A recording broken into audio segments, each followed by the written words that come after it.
Today is Tuesday, December 10th, AD 2024. This is the Africa Review in 5, written by Seth Meyers and presented by Yamikani Katunga. Concern over Christianity's growth in Africa. 5 common marks of rural churches. In war, the most important news and updates concern the conflict.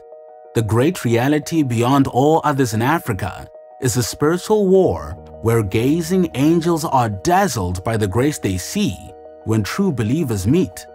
As we evaluate African churches in the struggle over the souls of men, some would say that Christianity in Africa is growing. But what is the nature of that Christianity? Should all of the growth be celebrated? Should missionaries pack up and be directed to other shores in this great battle? As one foot soldier in the trenches on the Tsonga and Venda front in the northern part of South Africa, I report today on 5 marks that I've seen over and over in churches that use an African language. 1. Their rules are arbitrary. When I say arbitrary, I mean a standard not resting on a solid rock, different depending on who you speak to or the circumstance at hand.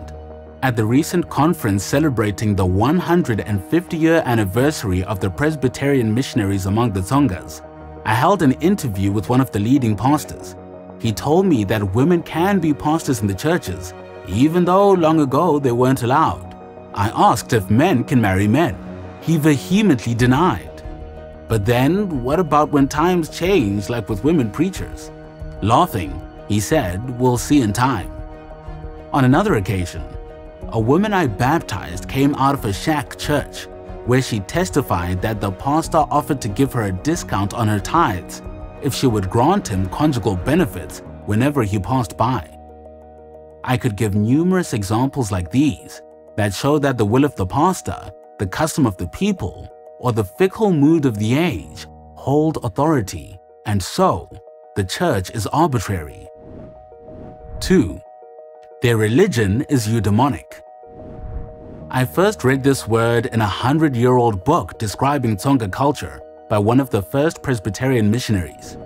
He said the Tsonga religion is purely eudaimonistic, the religious ceremonies having as their sole aim material benefits connected with the terrestrial life, for example, abundance, health, peace, and good sleep. The word eudaimonic pertains to comfort and happiness in this life. After having preached the gospel repeatedly on the street, I will ask the 10 to 20 people a question based on Revelation 20 verse 15. Is your name in the book of life? Yes, no, or I don't know. Most people will say, I don't know, and very few will fall into the other categories. Then, after desperately pleading with them to turn to Christ, I'll ask in closing, how can I pray for you? Anticlimactically, I commonly hear answers like, pray that my child will pass in school, or I need a job. On the contrary, it's a mark that the message is actually striking home when some ask for prayer to be written in the book of life, or to have new hearts. The prosperity gospel has soared in popularity only because it brings no new affections.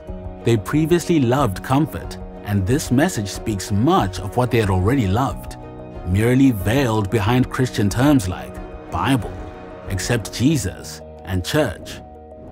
1 John 2 verse 15 says, do not love the world, nor the things in the world. If anyone loves the world, the love of the Father is not in him. What then should our verdict be regarding a class of churches that clearly loves the world and its things? 3. Their hearts are fearful. Most Tsongas fear witchcraft the way Americans fear the government. This fear guides their decisions, large and small, public and private. Consider these examples. Mr. Meletti told me that at his previous church, the pastor warned all the people that if they stepped out from his umbrella of protection, bad things would happen to them. Additionally, the majority of people surveyed at the ZCC testified that they attended the church out of fear of disease and hoped that the church could provide some kind of spiritual medical scheme for them. 4. Their traditions are oral. I've never met a pastor who's admitted to having read the entire New Testament. Many Bibles go to church, but few are used at church or at home. In most churches, traditions are passed down, but not written down.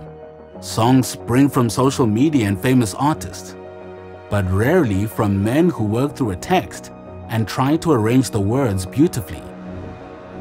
5. Their religion is legalistic.